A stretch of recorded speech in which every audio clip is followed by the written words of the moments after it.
Nice fish. Shellbell strikes again. The old shellbell. Shellbell. Fishing these parts of northern greybait love pink and purple. Ooh, that's a nice one. Good job there. Nice. Nice. Woo, Kamika. Hey, happy people. We are on the road again like we do every week. We're just heading up to Escanaba to meet up with our good friend Tom from Moonshine Lures and his buddy Matt.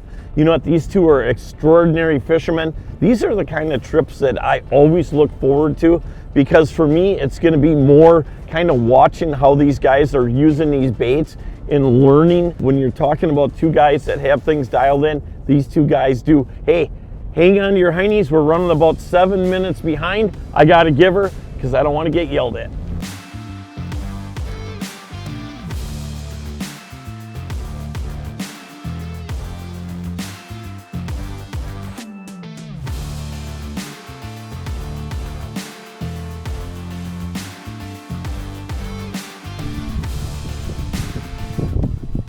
Nice job, Matt. Hey, Matt, nice way to start it off. You were kind of quiet back there. You didn't tell me you were marking them. Honestly, Larry, I wasn't marking this fish. You weren't? No, they're laying tight in the rocks. Right in the rocks. Yes. What would change, Matt, that they would be so tight? You think it's a change in water temperature? I think it's a change in water temperature. I do, yeah, I agree. Now, what are you using, Matt? Using a number 3 Shiver Minnow and Shellbell. One of my favorite colors has been around for quite a while, Shellbell. Shellbell it is. Feel like a good fish? It does. Nice walleye, Matt. Nice fish. Love that clear water. Woo! Them fish fight better, I think, in this clear water. Ready? Woo-hoo! Nice job, man. Came off in the net. It did? Yeah. Nice October walleye. Woo! I love the color of them fish up here, too. They are pretty. They sure are. Starting to fill out a little bit, getting their winter chow on and starting to fill up.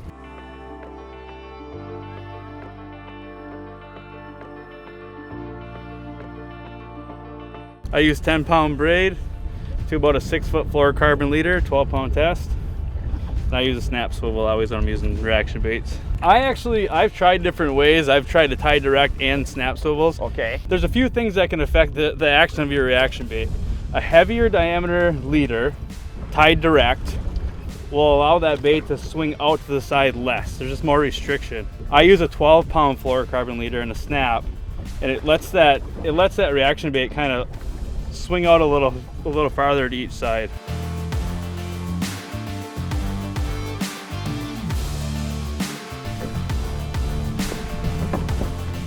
Here we go. Got him? Got him. Good job. The hammered gold, too. I had a bite on the last pass, and I did slow my cadence down a little bit more. Oh, it came off. I broke off. Well, imagine that. Oh. Tom, we got your spoon, Sandy? That's a common theory when Larry's in the boat. I know. Why does it always happen when I fish with Tom? That was my bait. Usually I'm just losing all his baits. Got him. Nice job, man. I seen that one too at You 80 did? feet. Yeah. Yep. It might be a good one. They're all good ones, right? They are. He was all by himself. You seen him dart right at it, huh? I did not. I just seen him and knew I was in the wheelhouse anyways. So clear, Larry, then the fish can see that thing 20, 30 feet away like nothing, you know? That couldn't work for you or work against you, right? This is true. Bigger than the last one? He's steady. Steady pull.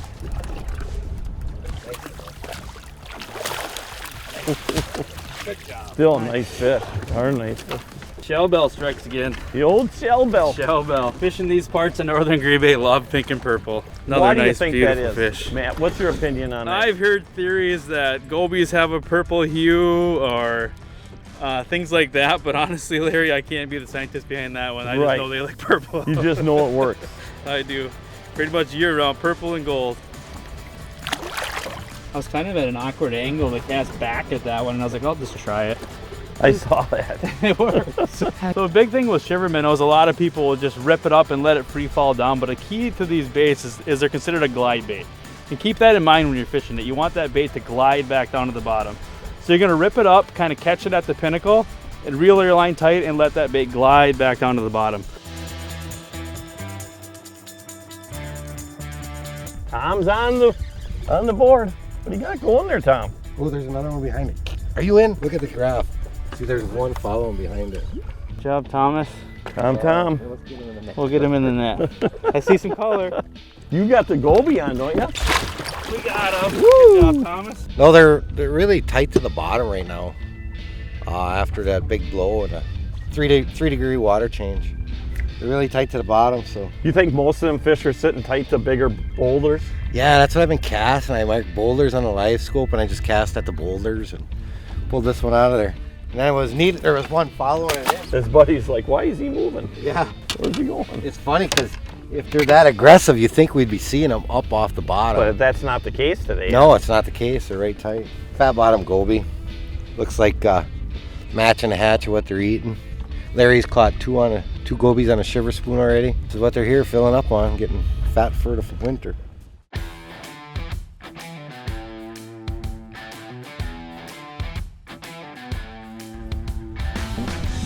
Oh, there we go. There we Got him? Nice. You know what I did on that one? I actually paused it a little bit. It feels good, yep, but I'm just basically fishing blind. It's a good fish on the LSO. My favorite spoon. Wow, he choked that too. Good job, Larry. Thanks, buddy. So what I did differently on that one is I actually slowed the spoon down and I paused it. And that is kind of the nice part about using a spoon, is that you can pause that bait on the bottom when you got all the debris down here like zebra mussels and a lot of rocks. I'm gonna let this one go. See you later, guys. You know, when you're seeing fish, it makes a big difference how you're constantly changing to get these fish to react to it. But we're not seeing a lot of fish on the live scope. The fish are pinned to the bottom real heavy. So fishing old school and constantly changing what I'm doing to try to get these fish to trigger. Oh, there we go. That one? Back to back. Wow. Just smoked it. Again, changing that cadence made a night and day difference. You know, I'm watching these guys with the shiver minnows and they're moving a lot faster. So I got into that motion that they were doing the same, and I just couldn't get bit. Now I slowed it way down and just paused that spoon on the bottom, and it just makes such a night and day difference on them fish right there. That's the cool part about fishing this part of the system, is that everything is so clear and you can see that fish way down there like that. It's just absolutely beautiful. And the fish have such a cool coloring to them too. Nice job, Matt. Thank you. Great job. Woo! Right, thank you. Popped right off, dude, as soon as you got them in the net. Another beautiful Lake Michigan walleye. Gotta love that. I love Great Lake fishing. There's just something about it, right? Main thing is that you never know, fishing on Winnebago and guiding out there all them years, and you just don't see a lot of big fish. There was big fish in the early days, but now you just getting a fish that's over, 25 inches is pretty rare. But so that's the fun part about coming out here and fishing these fish.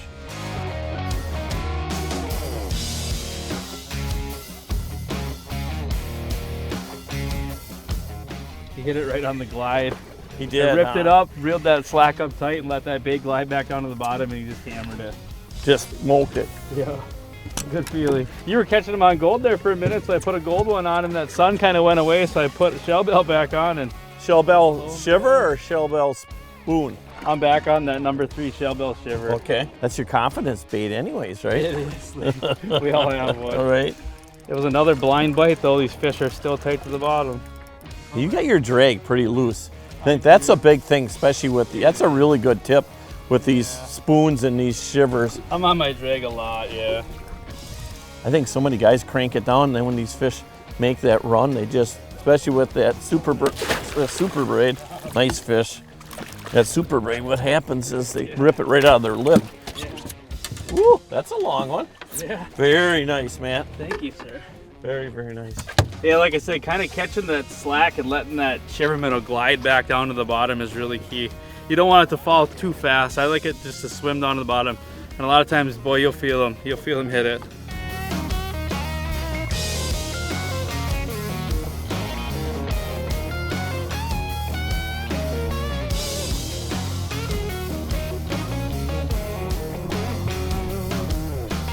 Tom? Yep. Nice job, Tom. Now you got something new on, don't you? Something we Yeah, can talk about or we the can't new, talk about? Yeah, it's going to be released spring of 2026. It's the Rattlin Pro Shiver. It's got a built-in rattle, and then we got scales on it too. So this is a prototype here that we've been fishing this summer and doing well on it. Okay. That'd be great for especially, you know, dark water, cloudy water.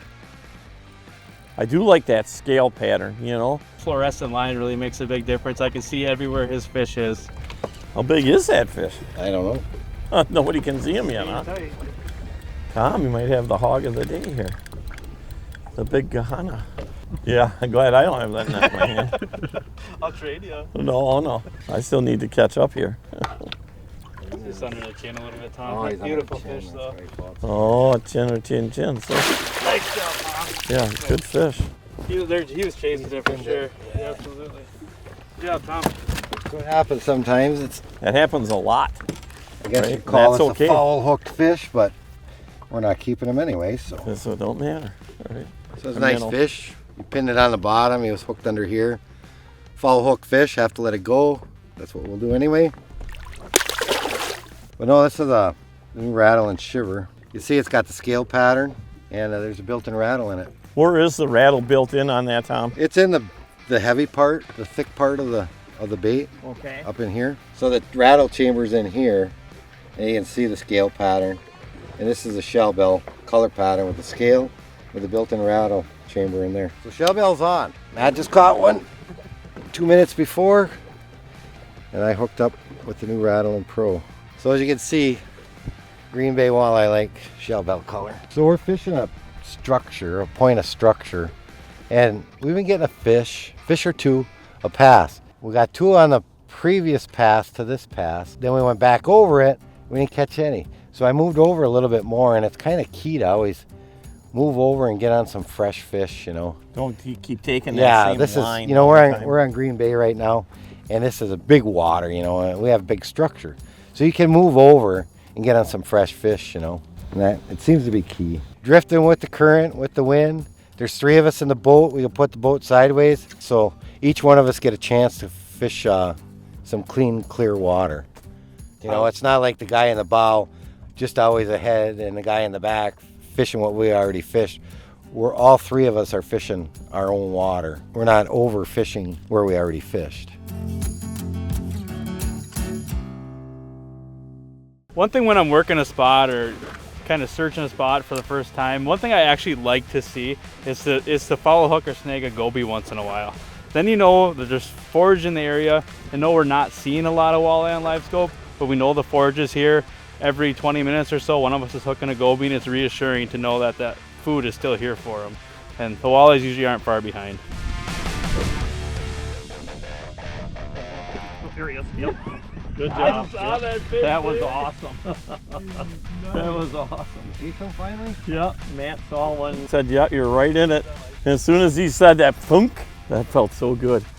I don't know, you just never get sick of that. Just absolutely thunk. Nice job. Yeah. Thank you. Great job. Another beautiful, nice fish. You know, you go, 10, 20, 30 casts without catching one, and all of a sudden you just keep changing your cadence to something different. And Matt saw a couple there, and I went right back to what I was doing, just that pause and thunk right away. Another nice fish. All right, back in the old drink on the old LSO Gold.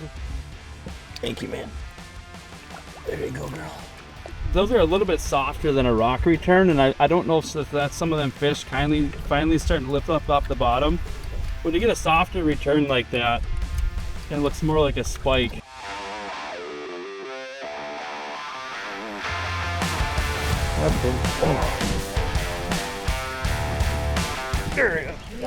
I missed them the first time.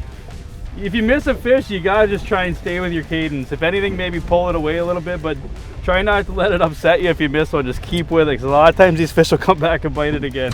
I think that's dozens and dozens of times. A lot of people do, they drop their rod down like, oh. Right, these fish, I'm telling you, you miss them 2 or 3 times sometimes. Just stick with it if you miss them. Nice job. It always feels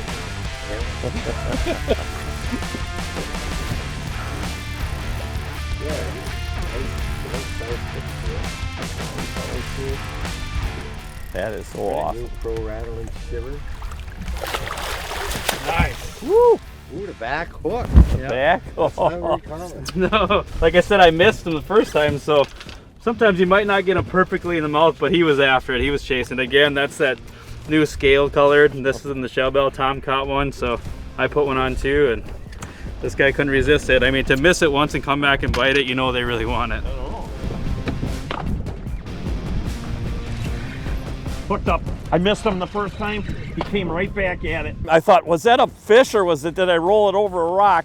And I popped it one more time and he was right on it. Kind of like Matt was saying, you know, it's amazing so many times when I'm fishing with clients that they'll miss a fish and drop their rod tip and stop. Nice fish, yep. Ooh, that's a nice one. You're good, Matt. There she goes. Good job, Larry. Nice. Nice one. Nice fish. Thanks, Tom. Whew, Kamika. I thought for sure it was a rock. Again, you know, that's a big thing. He hit it the first time, and I wasn't quite sure if it was a fish or not. And boy, they love that hammer gold. That is definitely my go-to color and go-to bait with that spoon. The biggest thing, again, is just, you know, don't drop your rod tip and stop fishing, right? Keep that bait moving, you know. Maybe pause it just a split second longer, the next pump, but definitely keep that bait moving. That fish hit that bait and he missed it, and you know, you think he's not going to come back after it. I would say probably 50 to 60% of the time they come back after it. Keep going. Half-ounce gold, the hammered, always the hammered. Hey everybody, this week's tip of the week brought to you by our good friends up at Mike's Country Meats, the finest jerky on the planet. Here's something to think about. You know, the water temperatures cooled down from just a day or two ago, at least almost 3 degrees. Came onto this spot, we're trying to mark fish with the live scope, couldn't mark anything at all. But instead of leaving and going somewhere else, we decided to go back over this because Matt's had such good luck on this spot. And again, not marking hardly any fish at all, and we're definitely having a great day. So what happens most of the time when you get these cooler conditions like this, what's gonna happen is them fish are gonna sit tighter to bottom. And especially because we're on rock, and what's going to happen is that's the warmest. The fish typically are going to go a little bit deeper and they're going to sit a little bit tighter to that bottom. Again, just to utilize that warmer water temperature. Hey everybody, again, this week's tip of the week brought to you by our good friends up at Mike's Country Meats in Tigerton, the finest jerky on the planet. It's almost like the days when you had a Harley and you were waving to the guy on a bike. You see another warrior on the water, you just get a good feel. First class, all the way from the people that ride them to the people that make them. They do such a nice job with communication. They'll pick up the phone anytime. It's really almost a friendship. You could be in any state, and when somebody with a warrior drives by you, you get that honk, that beep. You're truly part of a family, and there's nothing like it. Introducing Forever Barnwood. Transform your space with the warmth and character of a genuine barnwood look. Forever Barnwood offers over 200 authentic barnwood products. We are commercial and food safe. Our products are available in unlimited quantities while still providing the consistency you need to complete large projects. All of this while still looking like it came out of a 100-year-old barn. Forever Barnwood. Bring the history inside. Yeah. Hey Matt, let's kind of talk about the walleyes. You know, on this drift, most of the fish we're catching are on the back side of the shoal here. Why do you think that is? Typically, you know, you always want to fish the windward side because that's where the most aggressive fish are, but that's not the case on this at all. I completely agree, Larry. Like, us walleye anglers have had it pounded in our head. Oh, perfect release. A lot of us walleye anglers have had it pounded in our head. The fish wind blowing sides, Right. And a lot of times, I mean, that is the case. Fish can be aggressive there. But as temperatures cool and these fish are tight to bottom, some of them get a little lethargic and kind of want to just lay on the bottom and maybe get out of that current. And like Larry said, we found today to kind of fish the leeward side of that point, and then fish are kind of just laying out of that current a little bit, and it's really been kind of a game changer for us today, really. You know, my first experience with it was finding it by accident. Kind of positioned myself to get to that wind blown side, and I was on the leeward side and seen a bunch of fish with live scope, and it kind of really opened my eyes to it. And paying attention to that can really make or break your day on certain occasions.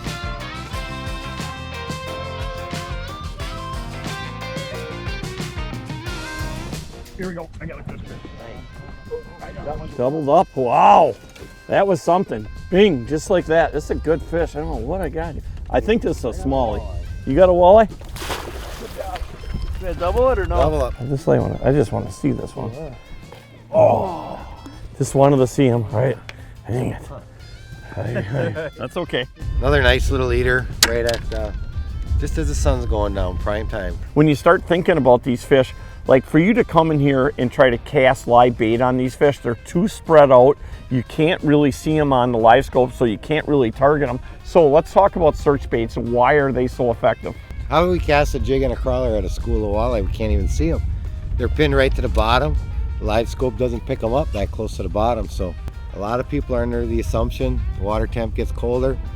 Live baits, shiver spoons, shiver minnows, they don't work. Well, that's our, what, 11th, 12th fish right there? Right.